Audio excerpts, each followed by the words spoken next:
It is very harsh word, but we have to use it. As soon as we see that he is not a devotee of Krishna, then he is us. हा शब्द खूपच कठोर असला तरीही त्याचा वापर आपल्याला करायचा आहे.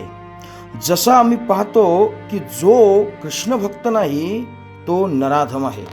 How do we say? He is not my enemy, but we have to say, because it is stated by Krishna.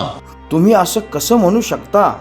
तो माझा शत्रू नाही, तरीही आपल्याला असं म्हणायचं आहे कारण की कृष्ण तसं म्हणत आहेत. If you are really Krishna conscious, then our business is to repeat the words of Krishna. That's all. जर तुम्ही खरंच कृष्ण भावनाभावित आहात तर आपलं कार्य आहे की आपण श्रीकृष्णांच्या शब्दांची पुनरावृत्ती करणे, बस. What is the difference between a Krishna's representative and non-representative? The representative of Krishna will simply repeat what Krishna says. That's all. भगवान श्रीकृष्णांचा प्रतिनिधी असणं आणि प्रतिनिधी नसणं यात फरक काय आहे? भगवान श्रीकृष्णांचा प्रतिनिधी केवळ भगवान श्रीकृष्णांच्या शब्दांची पुनरावृत्ती करेल, बस.